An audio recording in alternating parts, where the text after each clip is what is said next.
అందరికీ నమస్కారం. మన జీకేఎల్ విత్ సత్యభామ ఛానల్‌కు స్వాగతం. ఈరోజు మనం చాలా సింపుల్‌గా ఇంకా టేస్టీగా ఉండే అరటికాయ వేపుడు ఎలా చేయాలో చూద్దాం. చాలా తక్కువ మసాలాలతో ఈజీగా తయారయ్యే ఈ రెసిపీ అన్నంతో చాలా రుచిగా ఉంటుంది. మరి ఆలస్యం లేకుండా రెసిపీ స్టార్ట్ చేద్దామా? ముందుగా దానికి కావాల్సిన పదార్థాలు ఏంటో చూద్దామా? ఒక 2 చిన్న ఉల్లిగడ్డలు లేదా ఒక పెద్ద ఉల్లిగడ్డ అయినా సరిపోతుంది. వాటిని వీడియోలో చూపించిన విధంగా చిన్నగా కట్ చేయాలి. ఆ తర్వాత ఒక 2 పచ్చిమిర్చిని సన్నగా కట్ చేయాలి. ఇప్పుడు ఒక 3 టేబుల్ స్పూన్ మినపప్పుని ఒక 10 నిమిషాలు నానబెట్టి పక్కన పెట్టుకోవాలి.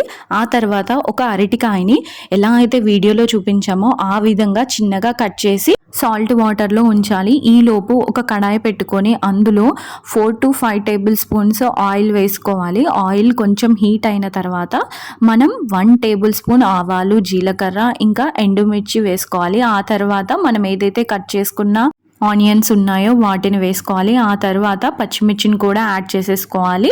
పచ్చిమిర్చి యాడ్ చేసుకున్న తర్వాత ఒకసారి మొత్తం కలుపుకొని మనం ఏదైతే నానబెట్టుకున్న పెసరపప్పు ఉందో దాన్ని కూడా మొత్తం యాడ్ చేసుకోవాలి. ఎలా అయితే వీడియోలో చూపిస్తున్నామో అలా వాటర్ అంతా సపరేట్ చేసుకొని ఓన్లీ పెసరపప్పుని యాడ్ చేసుకోవాలి.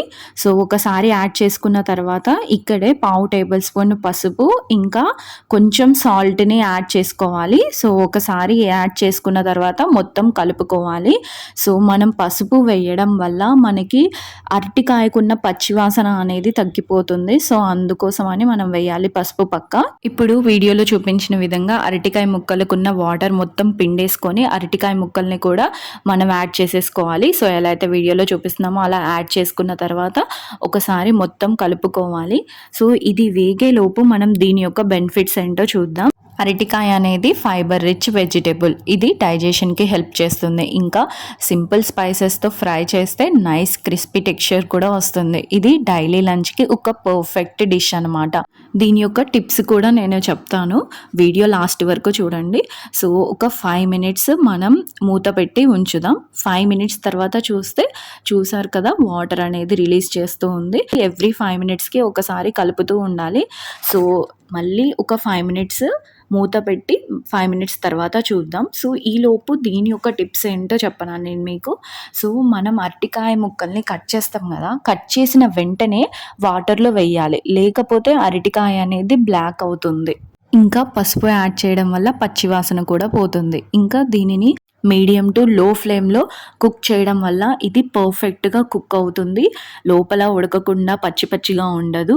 సో 5 నిమిషాల తర్వాత చూసారు కదా మనం ఆల్మోస్ట్ హాఫ్ కుక్ అయిపోయింది. సో ఈ టైంలో మనం ఏం చేయాలంటే 1 టేబుల్ స్పూన్ ధనియా పౌడర్ని యాడ్ చేసుకోవాలి. ధనియా పౌడర్ యాడ్ చేసుకున్న తర్వాత ఒకసారి మొత్తం కలుపుకోవాలి. ఒకసారి కలుపుకున్న తర్వాత ఈ టైంలోనే మనం ఉప్పు, కారం కూడా యాడ్ చేసుకోవాలి. So 1/2 table spoon salt, 1/2 table spoon కారం సరిపోతుంది. ఒకసారి ఇవి 2 వేసిన తర్వాత మొత్తం కలుపుకోవాలి. ఎలా అయితే వీడియోలో చూపిస్తున్నామో అలా మొత్తం కలుపుకోవాలి. సో కలుపుకున్న తర్వాత ఇంకొక 5 నిమిషాలు పక్కన పెడదాం. పచ్చివాసన కారంది పోవాలి కదా.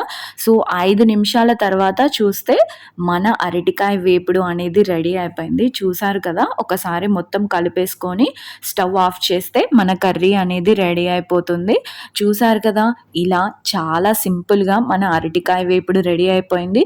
మీకు కూడా ఇలా పర్ఫెక్ట్ క్రిస్పీ అరటికాయ వేపుడు కోసం నేను ఏదైతే చెప్పిన స్మాల్ టిప్స్ ఉన్నాయో వాటిని ఫాలో అయితే టేస్ట్ నెక్స్ట్ లెవెల్ ఉంటుంది. మీరు కూడా ఇంట్లో ట్రై చేసి ఎలా వచ్చిందో కామెంట్స్లో తప్పకుండా చెప్పండి. వీడియో నచ్చితే లైక్ చేయండి, షేర్ చేయండి, సబ్స్క్రైబ్ చేయడం మాత్రం మర్చిపోవద్దు.